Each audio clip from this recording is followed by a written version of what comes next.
Assalamualaikum warahmatullahi wabarakatuh. Para pemirsa TPRI di mana saja berada. Alhamdulillah, semoga Allah Subhanahu wa Ta'ala merahmati dan memberkati kita semuanya.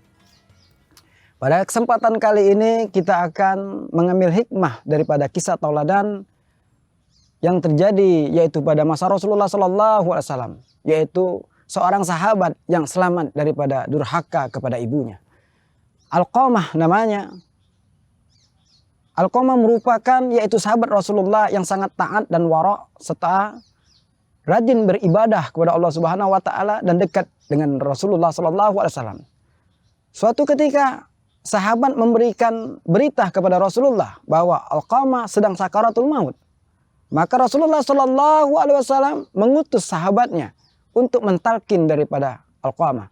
Ketika ditalkin oleh sahabat, ternyata Alqamah malah ketakutan. Gemetar tubuhnya seolah-olah dia melihat sesuatu yang sangat mengerikan. Maka datang lagi sahabat kepada Rasulullah SAW mengadu kepada Rasulullah. Maka Rasulullah pun datang menemui Alqamah dan mentalkin Alqamah. Namun ternyata lidah Alqamah sangat berat sekali untuk mengucapkan, yaitu kalimat tahlil, kalimat talqin yang diajarkan oleh Rasulullah SAW. Maka tak lama kemudian Rasulullah terdiam seolah-olah ia terkejut dan berkata, apakah ada orang tuanya masih hidup? Apakah orang tuanya masih hidup? Kata Rasulullah.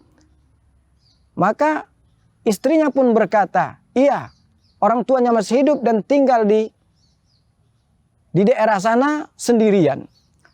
Dan Rasulullah SAW pun berkata, panggillah itu ibunya. Maka ketika ibunya datang dan bercerita kepada Rasulullah SAW, apa yang membuat anakmu sehingga menjadi demikian? Wahai Rasulullah, sesungguhnya anakku ini merupakan anak yang patuh, anak yang soleh dulunya sebelum dia menikah.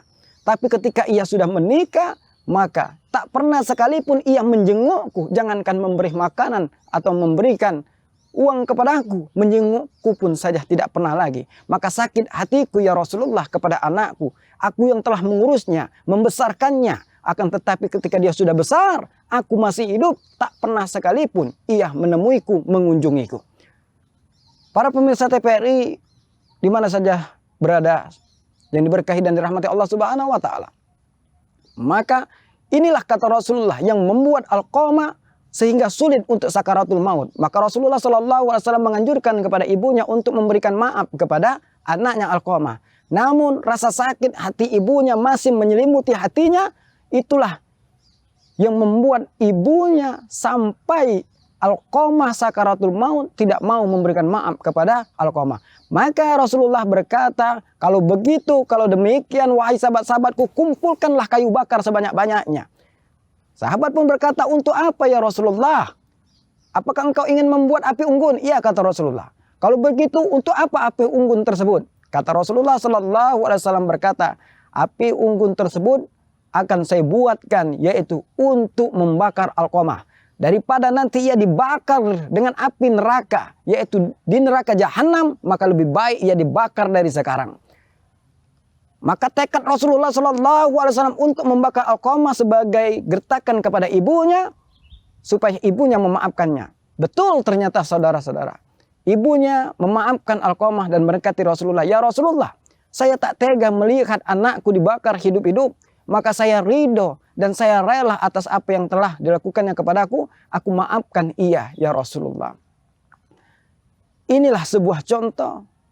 Akhirnya Alqamah mati dalam keadaan husnul khotimah, diampunkan dosanya oleh ibunya, dan dia mengucapkan kalimat tahlil di akhir ayatnya, asyhadu an la ilaha illallah wa asyhadu anna muhammadar rasulullah. Akhirnya ia mati dalam keadaan husnul khotimah. Saudara-saudaraku kaum muslimin, para pemirsa TPRI di mana saja berada, artinya jangan sampai kita mendurhakai ibu kita, jangan sampai kita lupa dengan ibu kita, jasa-jasanya tiada tara. Demi Allah, setetes